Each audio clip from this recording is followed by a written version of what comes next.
waste money on something so big and you're like, I had trouble paying bills this month.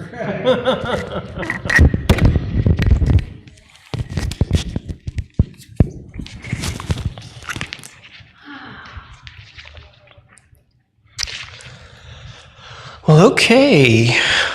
We are a little light tonight, and that's okay. I think this is just the time for everyone to get sick. I've heard from a lot of people that they're just not feeling well, and I think it's just going around right now. So don't get sick. That's the lesson there. What? Yeah, Bob's sick. Yeah, from what I understand, Bob was sick a little bit. So tonight we have two texts that we are looking at. We are going through the life of Peter, and we have gotten to his. Last week we got to his lowest point, right? So we've seen Peter deny Jesus 3 times. And that was while he was on trial by the high priests, and Peter was undergoing his own trial, right? So despite despite the circumstances, despite the different ranges and consequences, Jesus was being tried for the risk of death. Peter was being tried for the risk of humiliation and maybe the possibility of danger. And so despite all the loyalty that Peter had declared that he had 3 opportunities to declare it again, and he refused. Peter was at his strongest really whenever he thought he was being a heroic revolutionary for Jesus.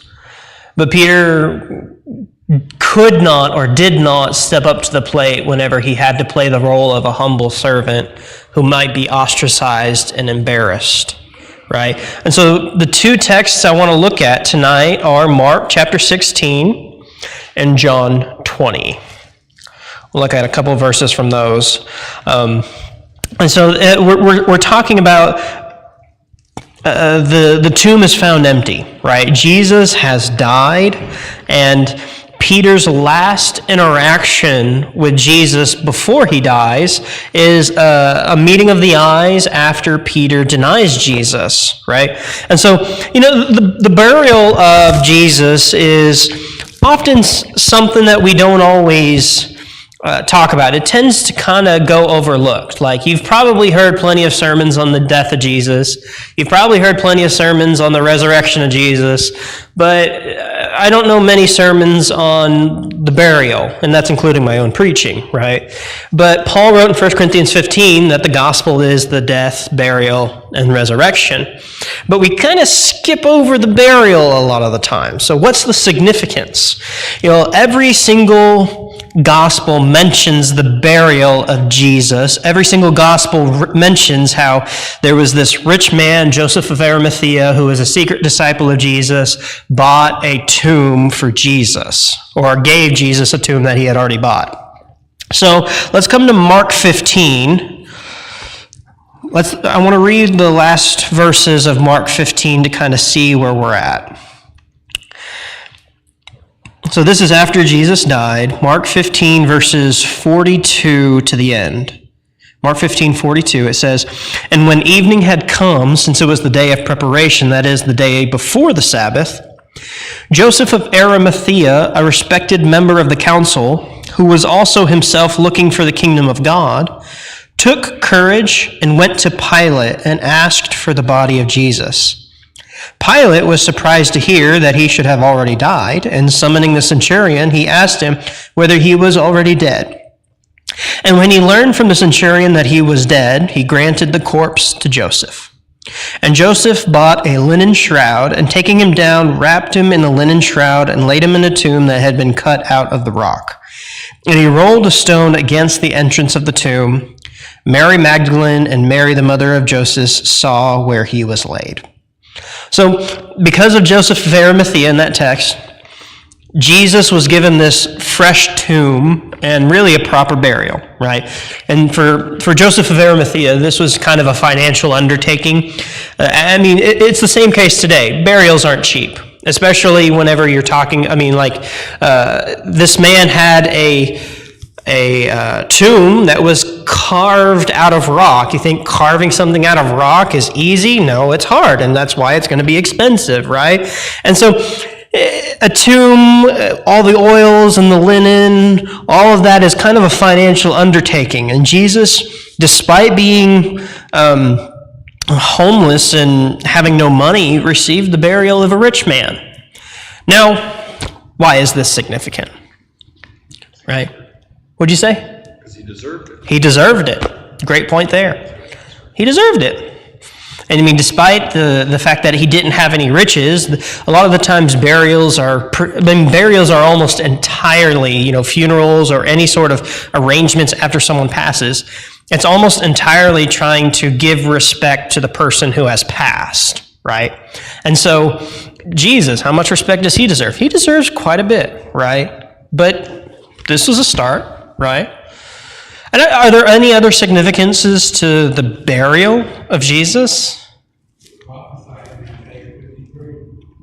It was prophesied in Isaiah 53. Yep. That he would be, doesn't it say that he would be buried with the rich? Yep. Be with the rich in his death. That's a great point. And that certainly factors in, without a doubt. Any other reasons?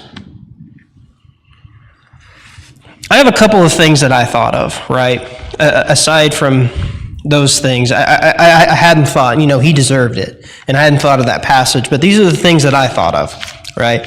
So, number one, it shows that he's flesh and blood, right? Because, there have been people who have criticized, throughout church history, it's not as unpopular today, that have criticized that Jesus was not human, that he was just a spirit. Well, no, he died. He left a corpse.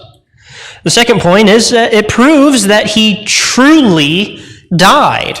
Some people have theorized that Jesus didn't actually die, that instead he went unconscious, and instead of being resurrected, he woke up, right? And this theory is not a good theory, right? Because whenever Jesus was taken down from the cross, Roman soldiers, it was their job every day to kill people, to crucify people. You think they would notice if Jesus was dead or not? They had to carry the body, and then, not to mention Joseph of Arimathea paid for his body to be wrapped. You think at some point they would notice that he's breathing, right? And on top of that, if Jesus had woken up in the tomb, a half-dead man is not going to be able to move the boulder out from the tomb and get away, right? Wanda, I saw your hand. Well, his side was pierced, and water and blood flowed. Mm-hmm. From what I understand from a doctor friend of ours, it was the separation of the plasma from the red cells, and so he was dead. Yeah, piercing, from that angle, it would likely, it definitely would have hit his lungs, and it would have likely hit his heart. It's a silly theory to say that he didn't die, but you'll have those people who say it, burying someone is pretty confident proof that if he isn't dead, he died in the burial, right? Number three, it kind of provides a crime scene. The tomb provides a little bit of an alibi in that it shows where Jesus should have been at a particular time. If Jesus hadn't been in a fresh tomb, if Joseph of Arimathea didn't step up, what would they have done with Jesus' body?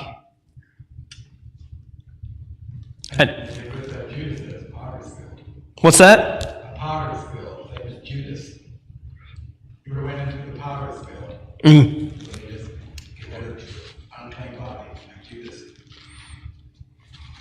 Yeah, he would have just been thrown to a field, right? In a ditch, the potter's field, right? Jesus is dying in the worst, as the worst kind of criminal, right?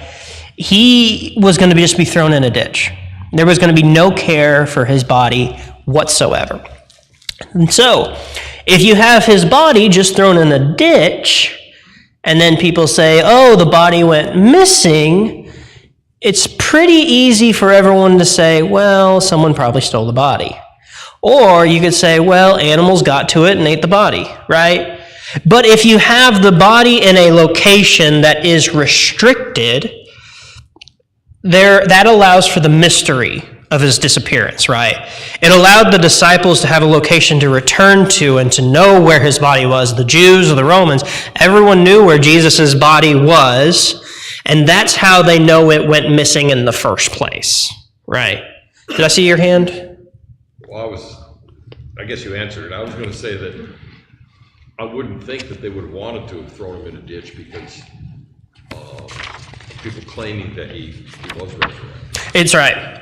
Absolutely right. The Jews and the Romans both had incentive to keep the body secure, right? And you read that at the end of Matthew, especially, where they put a Roman guard, and this is my fourth point, it allowed the Romans to secure the tomb. You know, both the Romans and the Jews wanted to keep this contained, and the Jews especially, you know, because at the end of Matthew, the Jewish leaders asked the Romans, he said, can we get a Roman guard? Because they said he's going to be resurrected in 3 days. So they wanted a Roman guard for 3 days. Well, what are they going to do after that? Well, they don't need it. I think their plan was to take the body of Jesus out and say, here's your Messiah. He's still dead, right? And so the only people who had that incentive to get rid of the body of Jesus would theoretically be the disciples of Jesus so that they could steal it, hide it, say, boom, he's resurrected, and lie, right? But if the Romans secured the tomb, right, then that eliminates the possibility of just a handful of fishermen overpowering trained armed guards, right? And so ultimately, the burial provides proof for the resurrection, the death and the resurrection. The fact that Jesus was buried proves that he died, and the fact that he was buried allows for the proof that he was resurrected, right? And so if you don't have that burial right in the middle, then the two are going to really struggle. You're going to struggle proving either. And so the timeline that really the week goes, and there are several theories about the timeline, but I'm of the opinion that Jesus died on Friday. So Thursday evening, Jesus and his disciples hold the Passover. Thursday night, Jesus is arrested. Thursday, midnight to Friday, dawn, they're in the Garden of Gethsemane, they're praying, Jesus gets arrested. And so Friday, before dawn, he's on trial. Friday, 9 a.m. to 6 p.m., which is the third hour to the ninth hour, which is what the Gospels tell us, Jesus is on the cross. Friday evening, Jesus is buried. Sunday morning before dawn, Jesus is resurrected. I think that is the most credible timeline. And that means that from Friday evening to Sunday morning, Jesus is in the tomb, and that's between 24 to 36 hours. I think it was probably somewhere under 30 hours. And there are people who place the death of Jesus closer to Wednesday or Thursday. But I think one of the things we do have to remember, Jews told time very differently than we do. Like when you say that Jesus is going to be buried for 3 days, right? He's going to be resurrected after 3 days. We think of 76 hours. But raising after 3 days to the Jews meant he was raised on the third day, right? That's how Jews told time. And there's a lot of scriptural evidence to this, that part of a day counts as the entire day. So Jesus was in the tomb Friday afternoon, so that's the first day, Friday. He was in the tomb on Saturday, that's the second day. And Jesus was in the tomb in the early hours of Sunday morning, so that's the third day, right? And that's how Jews told time, right? And so this is important because we're getting back to Peter, and so we're asking ourselves, how much time has elapsed? Well, my theory is he's probably only had maybe a little bit more than 24 hours to grieve, right? And Peter really, and you got to put yourself in the shoes of Peter and ask yourself, how much is he grieving right now? This was his closest friend, The last thing he did was deny him. They glanced at each other, and that was the last interaction they had before he died. Right? And so in that 24 hours, I can only imagine how much grieving he's doing. He's not in a good place right now. Because we know Peter is a very emotional, sometimes hot-headed guy. I'm sure he's taking this really, really hard. So let's read Mark 16, verses 1 to 8. Mark 16, verses 1 to 8. When the Sabbath was past, Mary Magdalene, Mary the mother of James, and Salome bought spices so that they might go and anoint him. And very early on the first day of the week, when the sun had risen, they went to the tomb.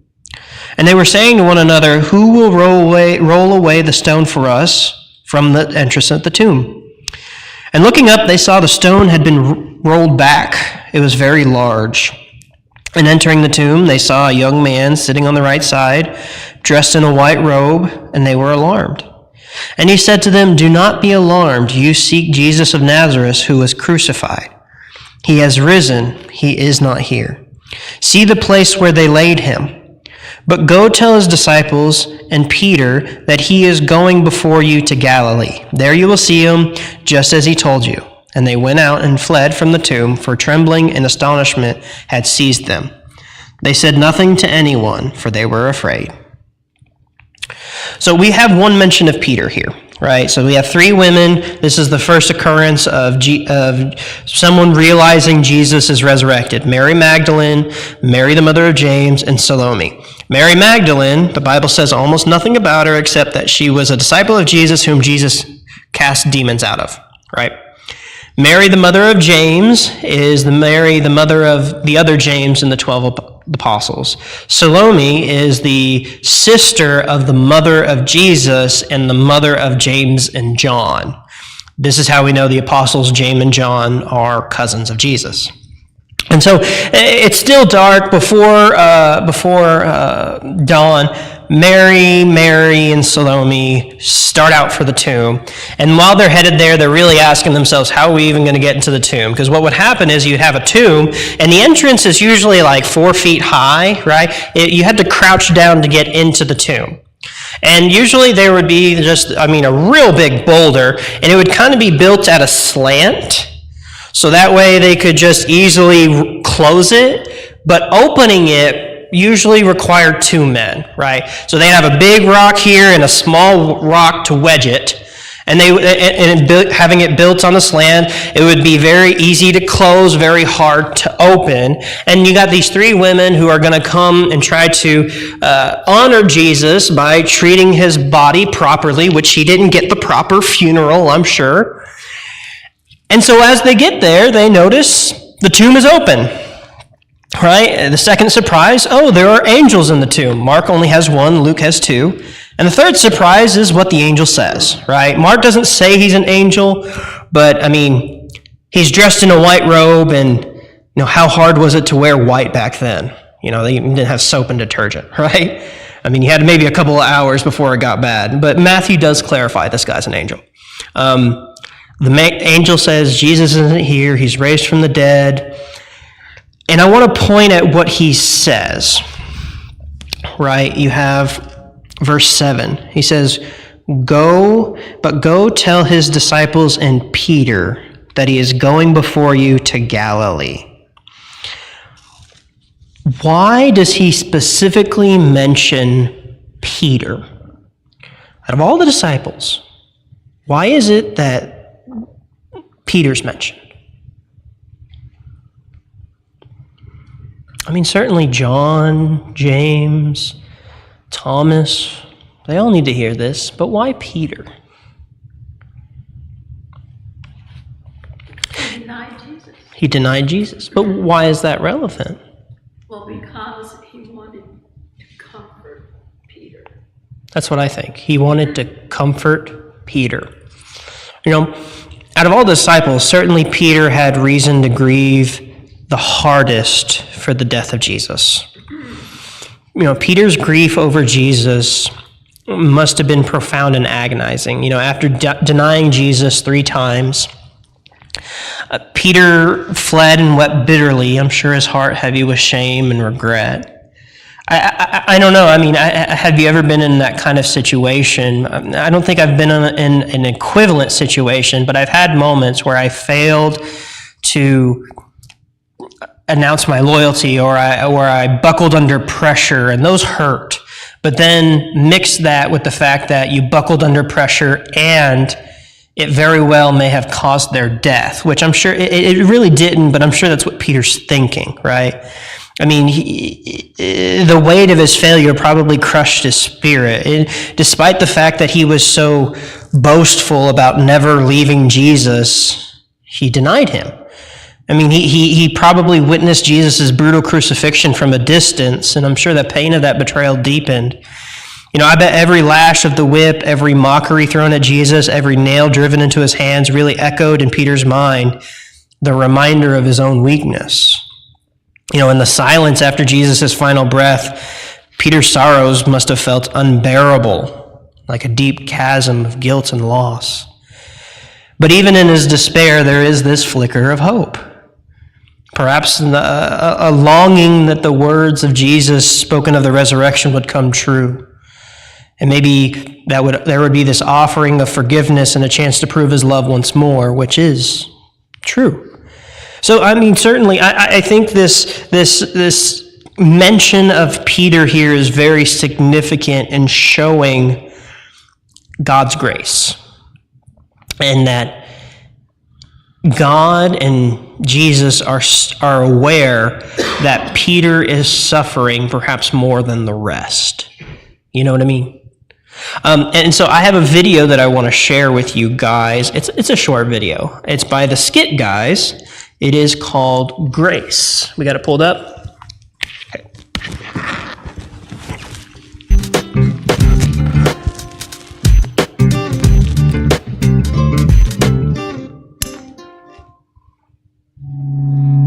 Grace is God's unmerited favor for us, His crazy love. And the truth is, many times we struggle understanding it. If you find yourself struggling to understand God's grace, don't beat yourself up. Even the disciples struggled with understanding grace. Jesus, is that you? You're alive. I can't believe you're alive. Okay, I was in the boat and I wasn't catching any fish, okay? But I heard this voice and the voice said, cast your net to the other side. And so I'm thinking, I'm a fisherman, I know what I'm doing, but I'm not catching any fish, you know? And so I throw that net over there, and then a gaggle of fish pop into that net, and I'm going, this is a total miracle. Who could have done that? I need to know who told me to throw the net to the other side. And boom, I look up, and I mean, there is you. You're looking at me on the seashore going, it is I, the Lord, and you're alive. I can't believe you're alive. This is awesome. Andrew, get out of the boat. Come on. Peter. Yeah. Do you love me? Yes, I love you. I love you. You're alive. This is so great. Good, then feed my sheep. Andrew, get out of the boat. Come on, man. It's him. Peter. Yeah. Do you love me? I love you, yes. And I'm so sorry about that rooster clucking. I had no idea what that meant, but I do now. I'm better for it, all right? Okay? Then feed my sheep. Andrew, I'm smiling, but I'm serious. Come on, get out of the boat. It's him. Peter. Yeah. Do you love me? Jesus, mere words cannot describe the passion that I have for you. I love you. You know everything. I love you. Good. Good. Then feed my sheep. I didn't even know you had livestock. That is so like you, though. There's something new about you all the time. That's what I love about you. Peter. Yeah. Do you remember the morning the ladies went to the tomb? Yeah. We're all in the upper room trying to figure out what to do next, because we thought you were dead. You were dead, and we're trying to figure all that out, And Mary comes running up, and Mary's like saying, beehive, beehive, beehive. And I'm thinking, I'm allergic to bees. Like, keep them out, you know what I'm saying?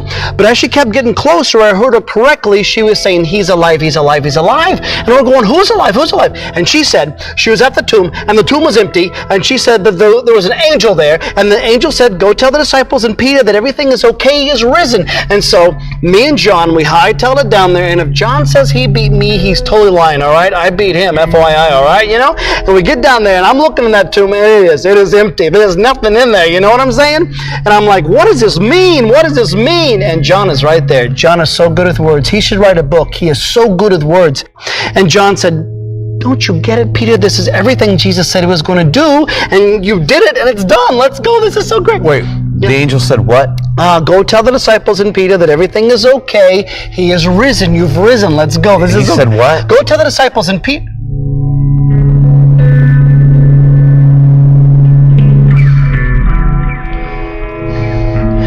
to the disciples, and Peter, you said my name. Why did you say my name? Peter, that's grace. No, I don't deserve that, because that night people kept coming up to me asking me if I belonged to you, if I was with you, and I kept denying you left and right, all right? No, it'll take me my whole life to make up for what I did. It was unforgivable for what I did. No. What I did on the cross was meant to take what is unforgivable and make it forgivable. That's my grace. It's not about you. It's always about me. That's grace, Peter.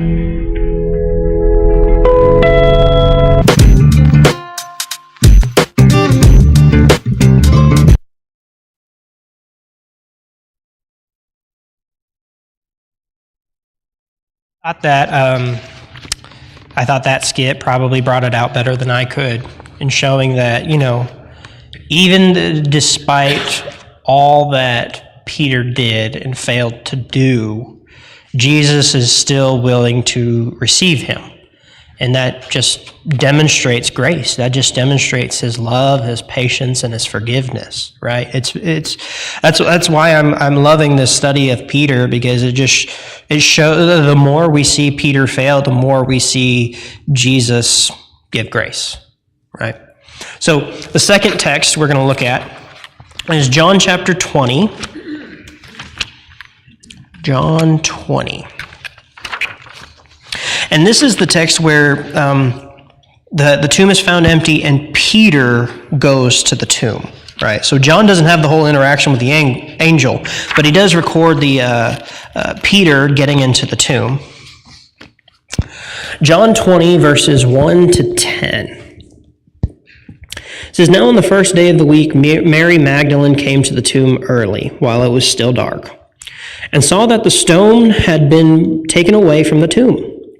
So she ran and went to Simon Peter and the other disciple, the one whom Jesus loved, and said to him, 'They have taken the Lord out of the tomb, and we do not know where they have laid him.' So Peter went out with the other disciple, and they were going toward the tomb. Both of them were running to get together, but the other disciple outran Peter and reached the tomb first. And stooping to look in, he saw the linen cloths lying there, but he did not go in. Then Simon Peter came, following him, and went into the tomb. He saw the linen cloths lying there, and the face cloth, which had been on Jesus' head, not lying with the linen cloths, but folded up in a place by itself.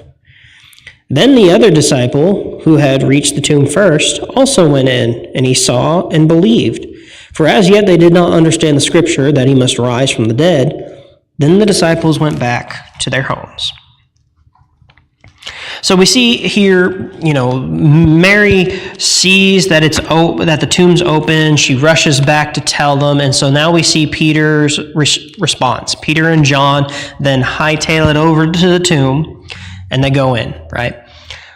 Knowing all that we know about Peter, right? I mean, or even just yourself, what's going through your head, right?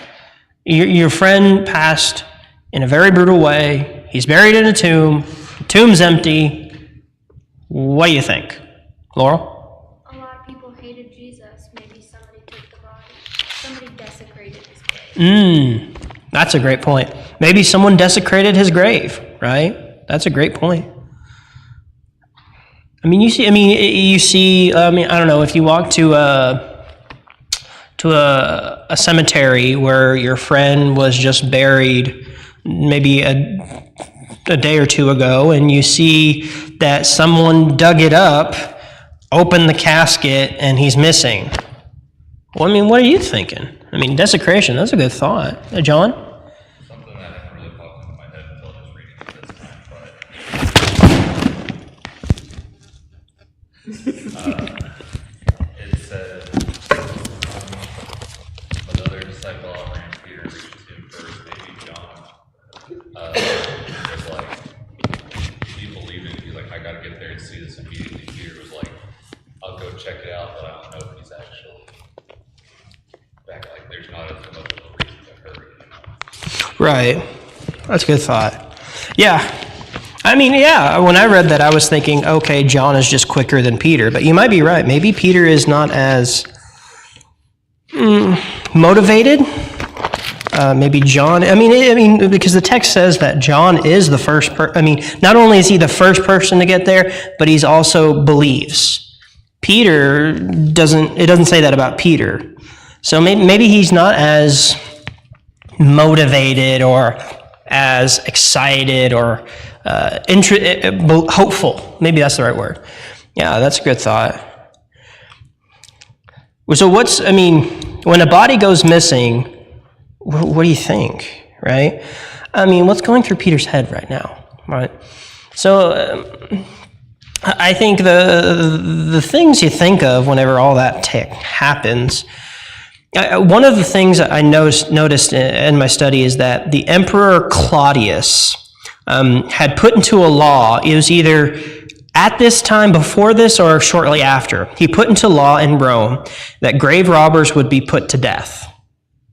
You add to that it was common for rich families or valuable people to have their tombs sealed with a Roman seal and given a Roman guard, right?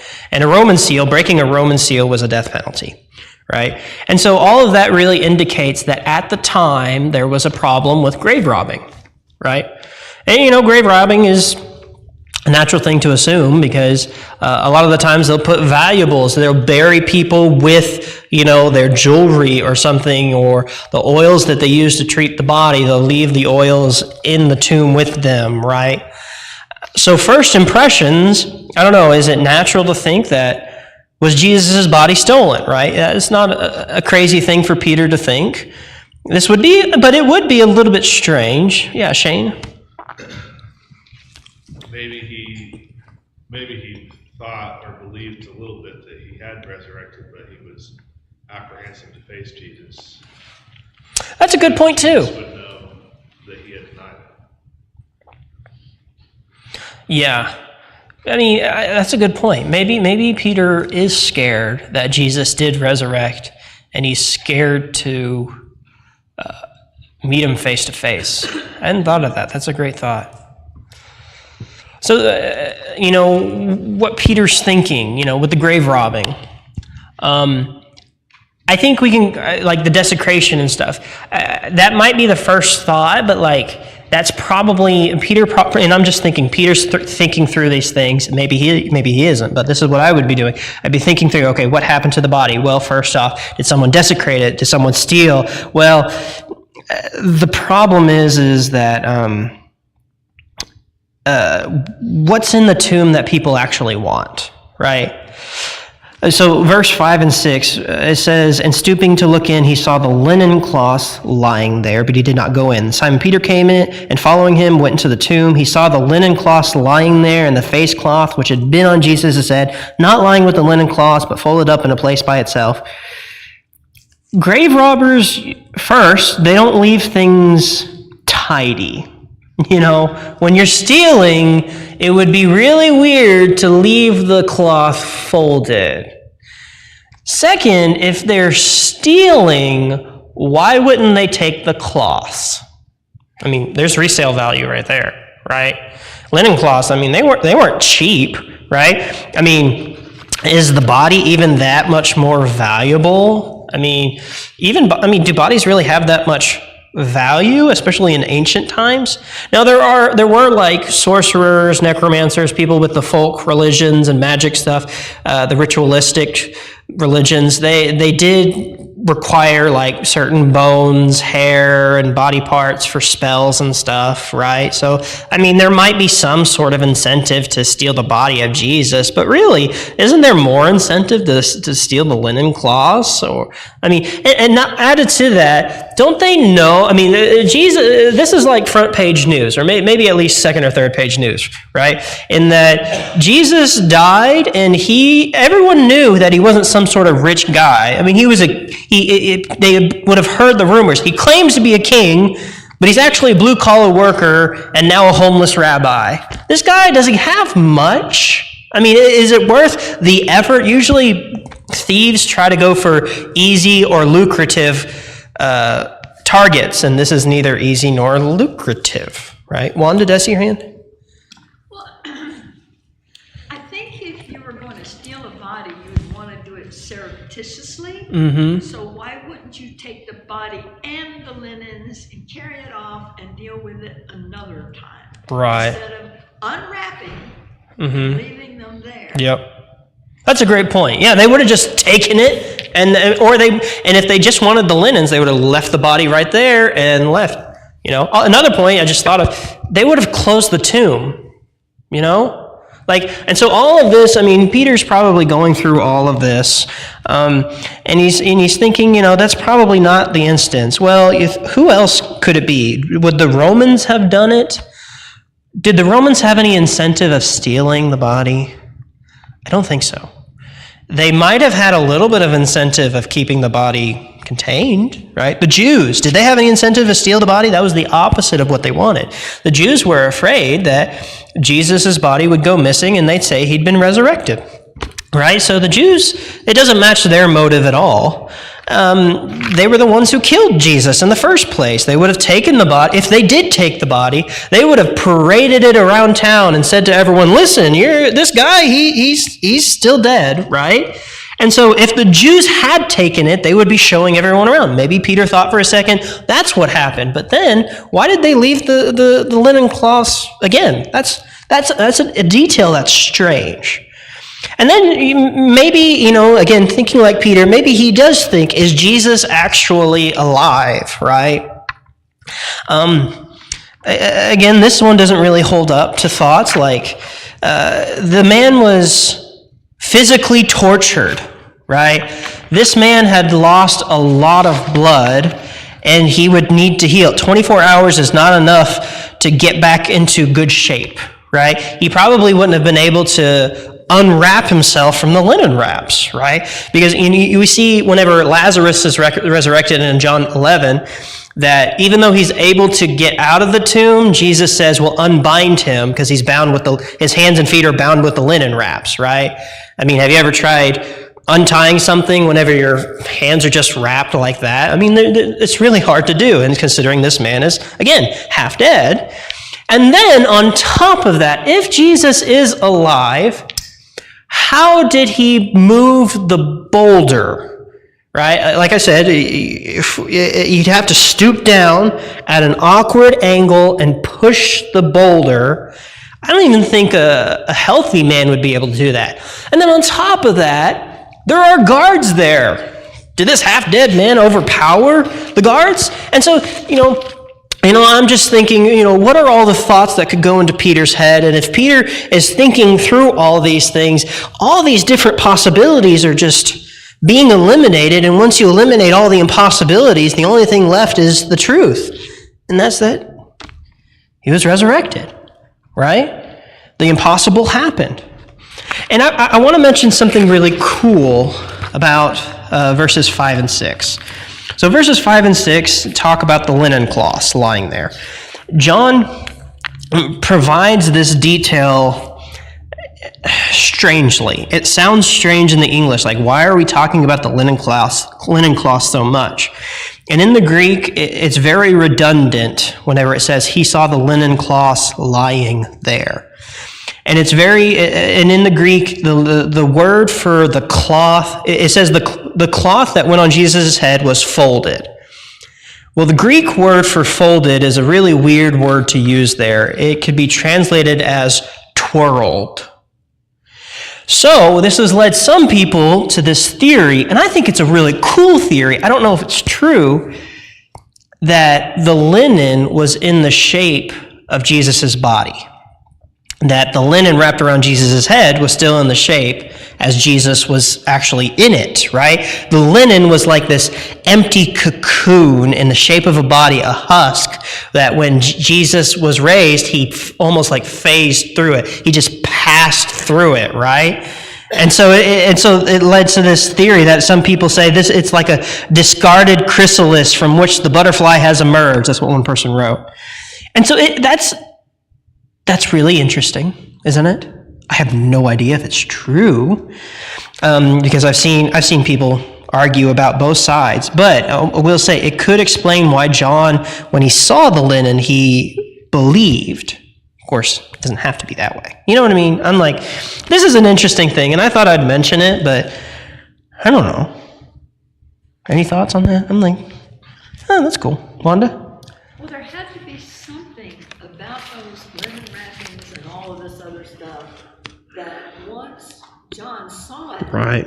it was enough for him to believe. Right. Like maybe the body just left it all. Right. I mean, and we do have instance of Jesus, kind of phasing through a door at one point in the, I forget it whether it's the book of John or not, where the disciples are in a room and Jesus just comes into the room even though the door's locked, right? And it gives the impression that he literally just passes through the wall. And I'm like, is it really out of the realm of possibility? I mean, this guy's getting resurrected. Is it out of the possibility for him to just pass through the cloths? No, it's not out of the realm. It's just a question of, is that what John's trying to imply here? Because it's weird to say he saw the claws lying there. The word lying is a very interesting word, and the word for folded, it doesn't seem to me like he chose the right word if that's what he meant. Right, and I'm not a Greek scholar, I just know the Greek, right? And so just some pieces to look at, and like you said, Wanda, John saw the linen cloths, and then he believed.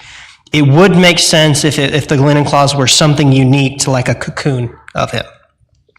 Okay, I'm going to read back to Mark 16, just a verse or two. We've already read it, Mark 16, verses 6 to 8, because at this point, we're thinking of Peter.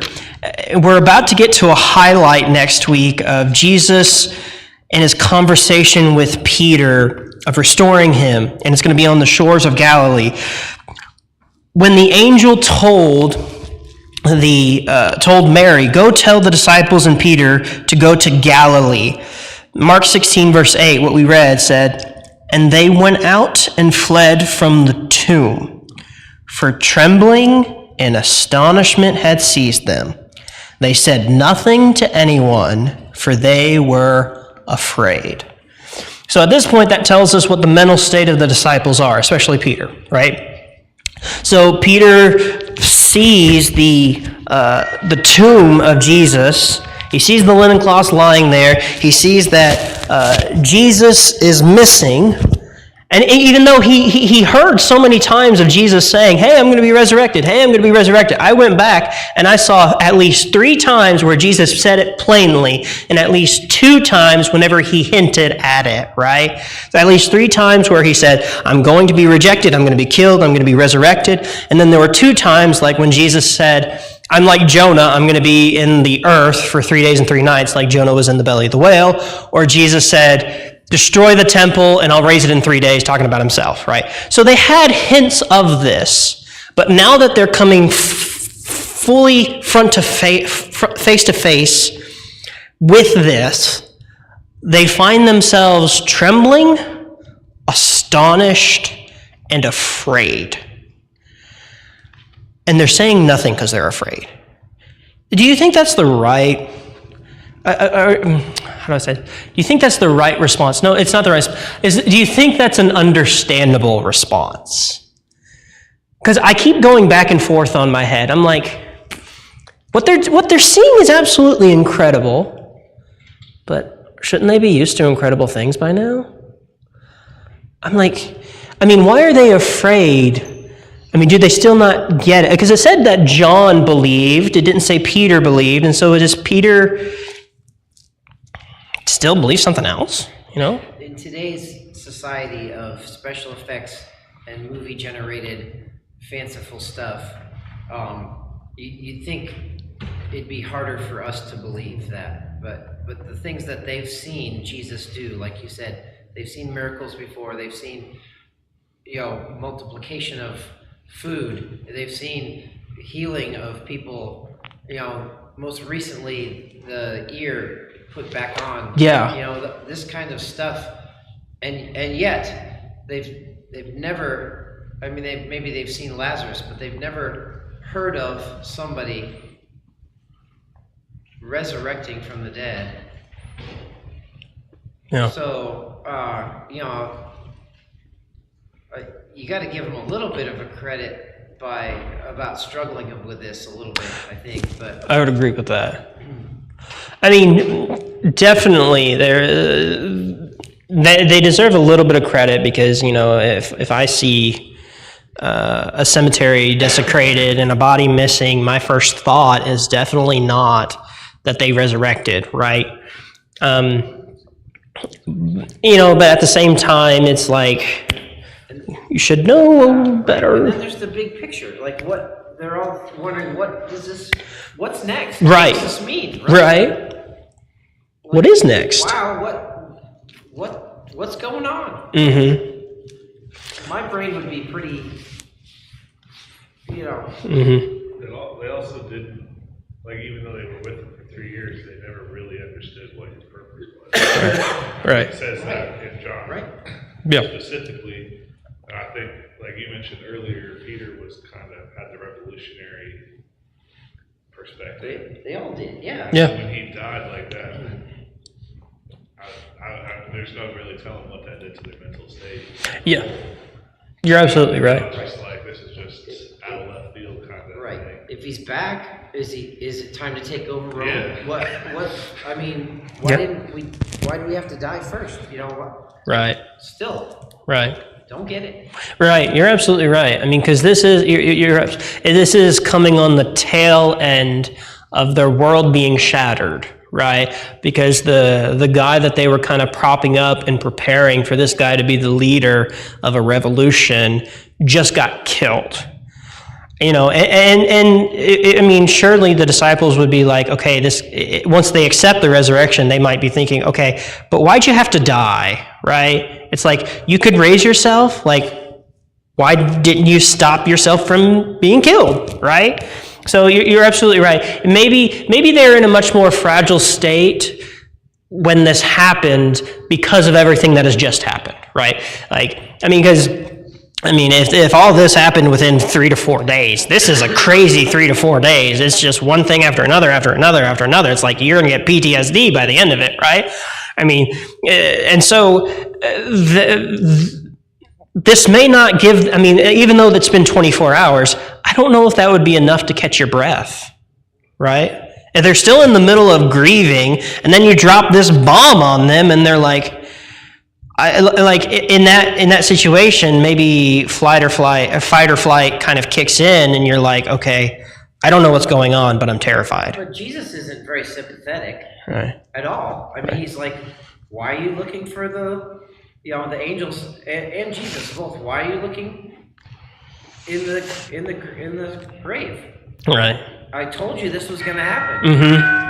Like, he's very much I told you so about the whole thing. They're right. The 2 guys on the road, whatever account you read about that, and even the ladies and the disciples, and he's like, here I am. I told you how this was going to happen. Yeah. One thing that just made me think of, typically I would imagine a little bit more sympathy, but maybe this is Jesus putting them through boot camp. He's only got 3 years to do this, and he's trying to mold them into leaders for the church.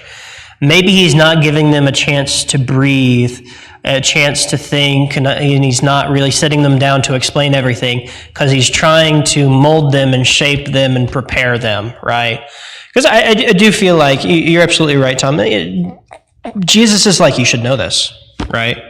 And I look at Jesus and I'm like, I really hope that if I was in that situation, you would give me a little bit more than that, right? But that's just not the situation. And Jesus obviously knows what he's doing because it all turned out wonderful and he is the Son of God.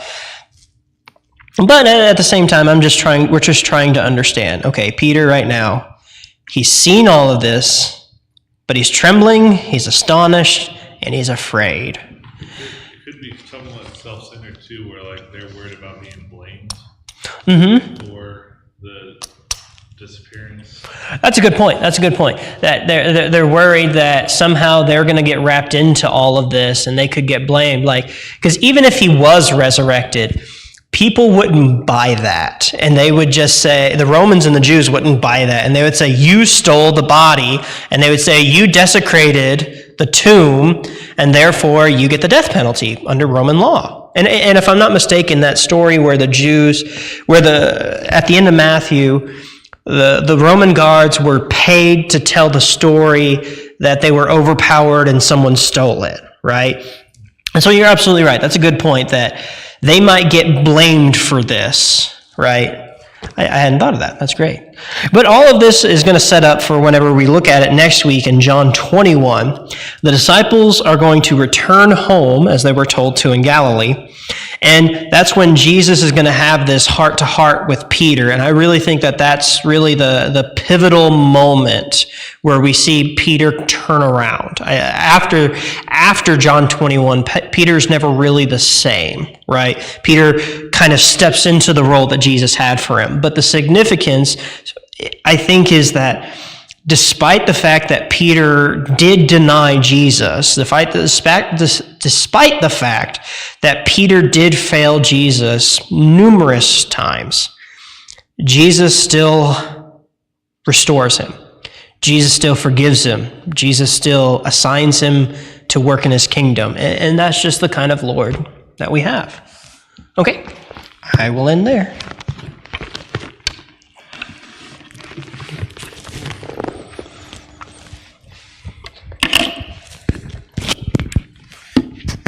You. All right, you got me again. Bob is on the mend. Wafra is on the mend, but he's still not feeling good enough to be here quite yet. Hopefully, we'll get him back Sunday. Clint is helping teach the kids Bible Bowl back behind us in this room. The kids had Howard County Music Festival tonight, so that's where he's at, and that leaves you with me. So a few announcements, just a couple of things that mostly bad news for us here on earth, but Kim McNeil's mom passed away yesterday. I think most of you have probably heard that by now. It was sent out. Butch Smith's sister also passed away yesterday. And I got a call this evening when we were about ready to practice singing that Dorothy Hamby's sister has also passed. I also have my sister's son's or daughter's mother just had a brain aneurysm and passed this evening as well. So there's been quite a bit of loss recently of friends and family. So please keep those people in prayers. Dorothy's going to have to travel out to Dallas, Texas to take care of her sister's affairs sometime in the next few days. And I know Kim's already dealing with stuff post Brett, but also now having to deal with mom's passing. So I know Jason's situation's still pretty dire there too. So so lots of people to pray for, mostly for comfort. Again, I don't. One of the cool things that Dorothy said to me when she talked to me this evening was that her sister's been a Christian for many years, and she's not suffering here anymore, that she's gone on ahead of us. It's really encouraging to be people of hope in situations like this when we lose people that we care for and love, to know that God has this plan for us, that he, we just studied, Jesus rose from the dead. He accomplished what was forever before deemed impossible, and has paved the way for us to be, with him someday forever. So that's pretty comforting, pretty good hope in times where we lose people here. So that's the big announcements I have for tonight. Are there any others Wanda? Daylight saving. Oh yes, do not forget to lose an hour Saturday night. Otherwise, we will lose you, and you'll be late for church. So, if you plan to come for the Bible study and forget your clock, you'll still make it for church. it's true, but we'd rather have you. Got a plan for the we'd rather have you come for Bible study on time, right? And not miss out on anything. So, yeah, don't forget to advance your clocks. That's actually going to help with my work, with the overlap with India. We'll get an hour more to interact, yeah. Did you mention Butch Smith's sister? Yeah, Butch Smith's sister also passed away, yeah, right. She was suffering with some cancer treatments, I think, and also got sick on top of that. And so they lost her, so... Yep. Anything else? Well, let's talk to our Father tonight. Dear God, we thank you for being together with us. We thank you for all the others in the building that are studying your word and learning about you and trying to grow closer to you and one another. We thank you for this study that Bobby's been leading for us about your servant Peter and some of the struggles that he's gone through and some of the victories that he's celebrated. And we just thank you so much for, again, giving us evidences of your resurrection of your son Jesus. And we just thank you so much for that plan that you put into place from the creation of the world to have us be with you. In a relationship that you designed from the very beginning. Father, we thank you so much for this church family, but we pray that you help us to encourage many of our family members that are suffering from losses right now, and we just pray that you'll guide them and bless them and help us to again, be a comfort to them as well. Thank you for blessing us. Help us to remember to adjust our clocks and be here and get rested in spite of losing an hour. And we just pray that you'll continue to bless us this as we might emerge from winter here into spring. And we just thank you for the seasons and all the blessings that comes with. In Jesus' name we pray. Amen. Tom, do you have access to an 8.5 by 11 directory and 8.5 by 11 meeting notes from a meeting I